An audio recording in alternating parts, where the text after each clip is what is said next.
Tashidele, and welcome to this new series on the sacred feminine, a look at some of the women in Tibetan Buddhism and their influences.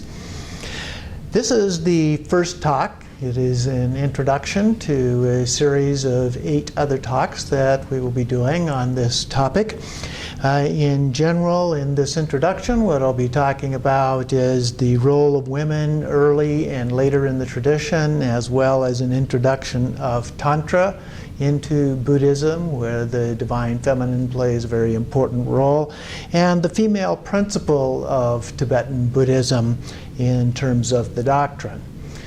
And so first let's take a look at the role of women in the early tradition.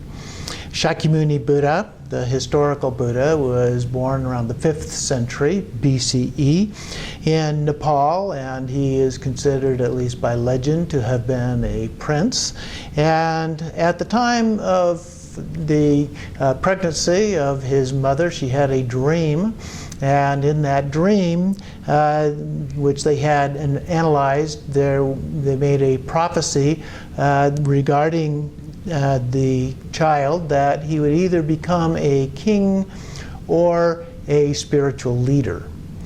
And at the time of childbirth, his mother died, or 7 days after that, according to the stories, and his stepmother became his guardian and raised him. His father was very protective because of the prophecy that had been made about that, certainly wanted him to become a king rather than a spiritual leader. He eventually married, had a son, and then he saw some visions that were part of the prophecy, the visions of old age, illness, death, and an ascetic yogi. As a result of this, having fulfilled the prophecy, he set out on his own and decided to study to become an ascetic. And he, in the process of doing that, studied with 2 particular yogis and mastered and achieved high levels of realization with each of those, but was very dissatisfied with the post-meditation experience. He felt everything was wonderful during the meditation, but off of the cushion, it went away. And so he didn't feel that it satisfied what he was looking for. And so he then went out and became a forest dweller, an ascetic, with 5 other practitioners, and practiced for a period of 6 years doing that, and in the process almost died. And as a result of that, he came out of that. He was cared for by a young woman who gave him some rice milk, helped him establish his health, and then he decided that neither the process of asceticism nor the process of indulgence were appropriate, and so he set out on achieving a middle way as a part of that, and he vowed to sit under a Bodhi tree until he achieved enlightenment. And so in the process of sitting, he defeated the Mara demons, which are probably his own inner demons, as well as achieved enlightenment. He then began to teach first the 4 noble truths, the truths of suffering, the source of suffering, the alternative to suffering, that there is an alternative, and the Noble Eightfold Path. He formed his first sangha, a community of monks, which was the set of partners that he worked with in practicing in the forest, and they joined him, and his popularity and fame began to spread, and eventually he decided to return home. And his father, hearing of this, sent some messengers who, upon seeing him, committed to following him instead of giving him the message to come home and be the prince that his father wanted. Eventually his father, his son, and his stepmother also all began to convert and follow him in his path. Now, the next question is one of nuns, because his first followers were all monks. They were all males. And so his stepmother requested ordination, but he refused. And she asked a second time and was refused again. And so then she went to Ananda, the Buddha's personal assistant, and asked him for assistance. And so Ananda went to the Buddha, and he also was turned down, rejected. And the Buddha said that he had concerns about sexual desires and relationships between men and women, particularly with the celibate monks, and various other kinds of conflicts that would arise as a result of this, and so forth. But nevertheless, he did eventually give in, and his stepmother became the first nun in the tradition. So what was the role then of women in the later tradition after Shakyamuni Buddha passed away and achieved his parinirvana, or final enlightenment? Well, this was a very patriarchal society and a caste system which the Buddha rejected as a part of his teachings. But women were generally considered to be inferior, including amongst the Buddhist practitioners. They were unable to attain enlightenment. At best, they could hope to be reborn as a man, so that they could achieve enlightenment, or that they would become a male Buddha if enlightened as a woman. The early schools of the tradition, after the passing of Shakyamuni Buddha, various schools of the tradition developed, and the early schools developed a doctrine of non-discrimination, but gave rather negative assessments of female embodiment with male monastic denunciations and so forth. And so even though they had this doctrine of non-discrimination, clearly they did discriminate in various ways. In the Mahayana that came along during that later period and followed, there was irrelevance of gender, but they condoned various forms of disrespect. So basically the tradition continued to follow that male domination pattern. In Vajrayana, the Tantra practices were introduced. Tantra included female egalitarianism and even dominance in some cases. But in the Buddhist tradition, when it entered Buddhism, it became rationalized according to the monastic celibacy, or it went underground where it was practiced in secret. The introduction of Tantra to Buddhism will be a focus of a later talk, but I wanted to give just a brief overview of that because it does relate very closely to the role of the Divine Feminine in Tibetan Buddhism. And so Tantra is often described as meaning to weave, and in this case it means the joining together in sexual union, whether actual or imagined. So we're not sure when it started, where or how, and so forth. There are different stories, some of which date back to prehistory fertility rituals.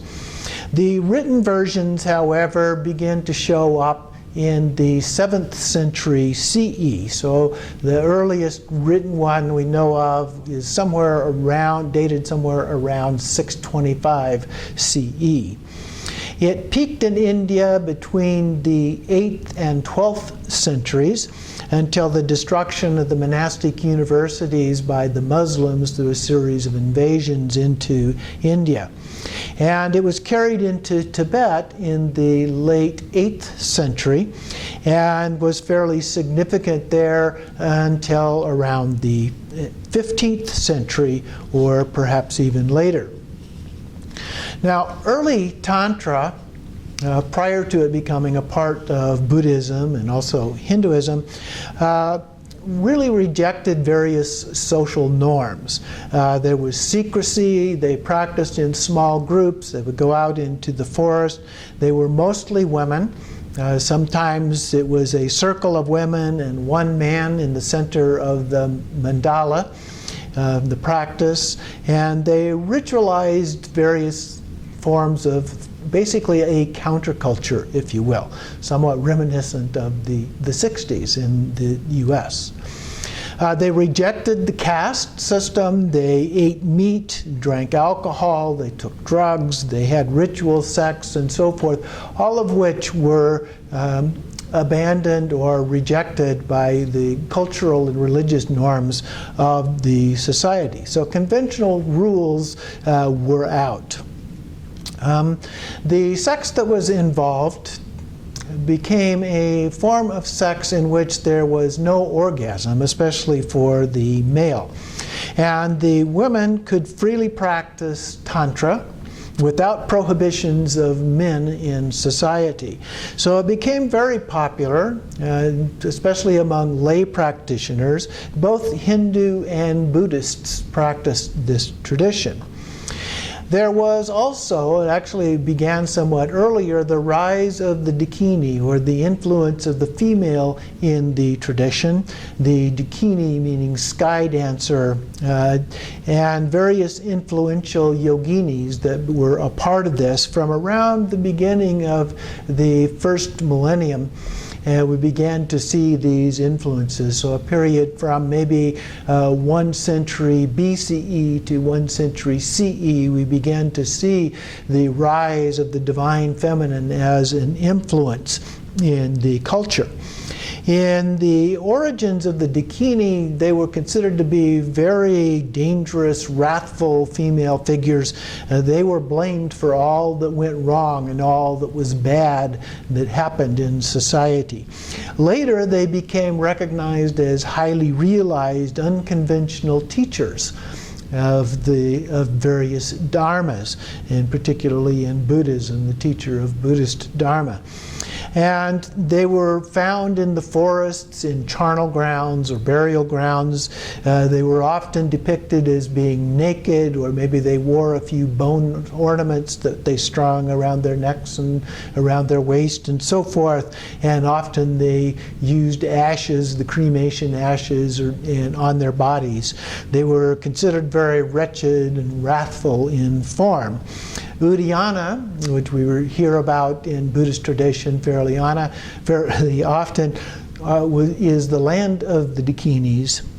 Today it is considered to probably have been in the area of the Swat Valley of Pakistan. But they taught many of the early major male practitioners, such as Padmasambhava, the second Buddha, Saraha, Virupa, Luipa, Talopa, Maitripa, Atisha, and others are said to have received teachings from these Dakinis. Well, what then was the role of women in the later tradition after this happened?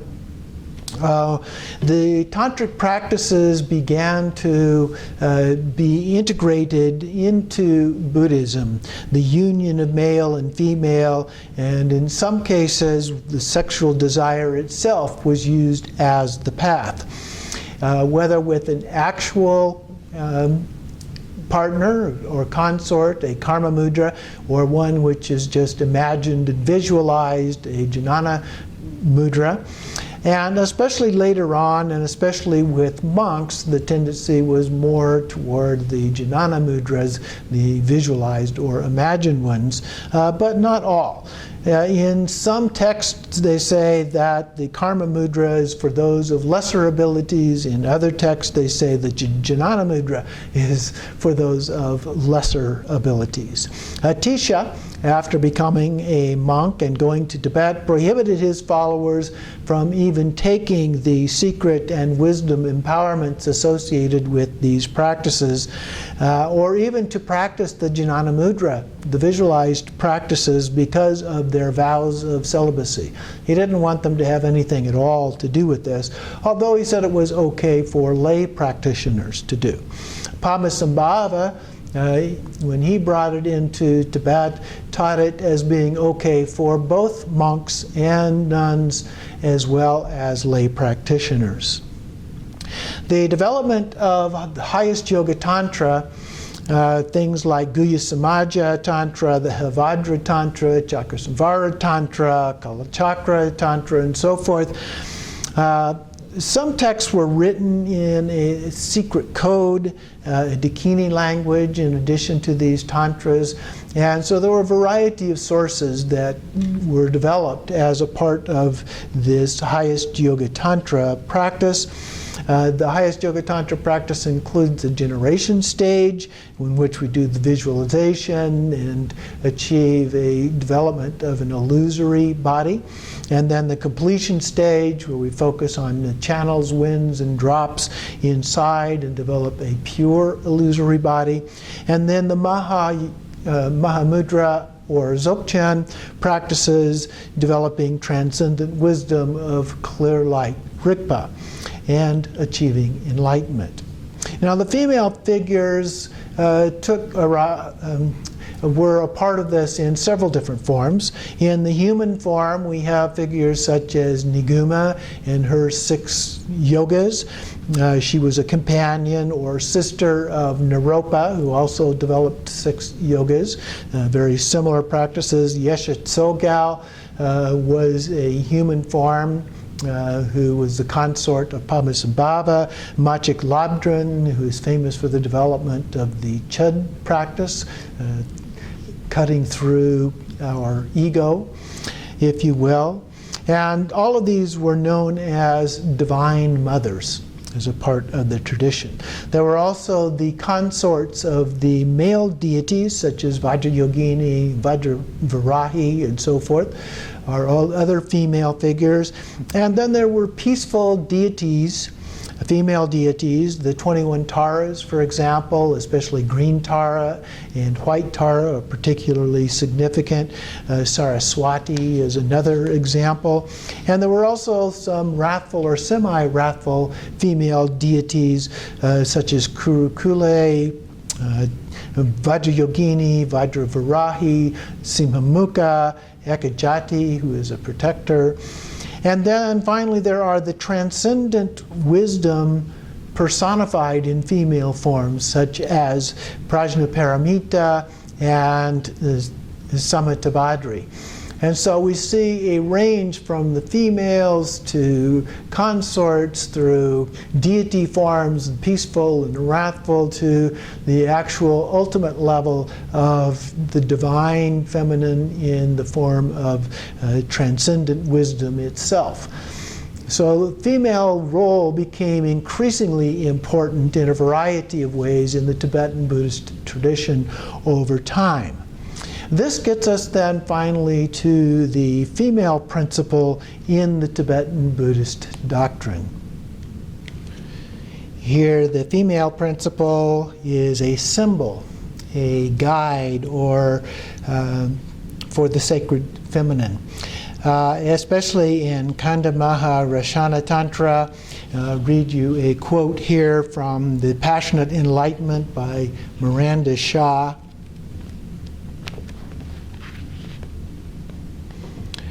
Why do the early disciples and others slander women? The Lord answered, what is common to the early disciples and others who live in the realm of desire, not knowing the path of liberation that relies on women and bestows everything? And then regarding the worship of the feminine, a couple of other quotes here.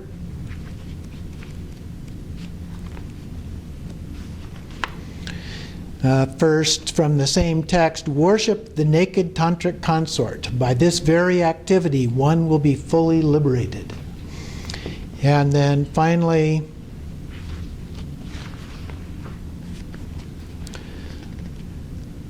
the man sees the woman as a goddess. The woman sees the man as a god. By joining the diamond scepter and lotus, they should make offerings to each other. There is no worship apart from this. Then the yogi lovingly makes a mandala in front of himself, and the woman enters that. As the embodiment of perfection of wisdom, he continuously worships her with flowers, incense, butter lamps, and other articles. After uniting the 5 mandalas, he should prostrate to her, circumambulate her clockwise, and worship the ardently passionate yogini. The man worships the woman in that way with a mind full of reverence. So a few examples of what we're referring to in terms of the practice related to the divine feminine. This is followed by the union, actual or visualized, and practices. Visualization includes the channels, winds and drops, the central channel, the chakras, and the winds or energies that move within those and so forth. Achieve the union of bliss and emptiness together, or bliss emptiness, a form of transcendent wisdom. So this is a transcendent bliss, not an ordinary sexual bliss, if you will. Prajnaparamita, Buddha nature, Rigpa, these are all terms that we use to describe this principle of the divine feminine. It's the ultimate truth of transcendent wisdom. It's the real female principle, if you will. It's non-dual, it's beyond gender, and yet it is personified as the divine feminine.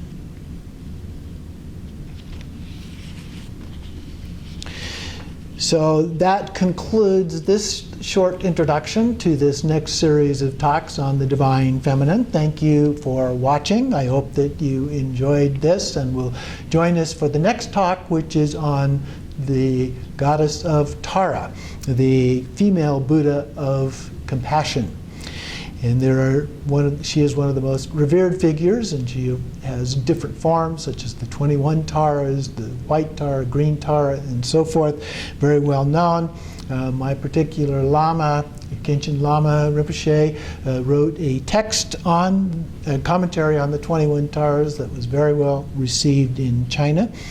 And in the next talk, we'll talk about the role and practice and implications of this for Buddhism in general. So thank you once again. Tasha Dele.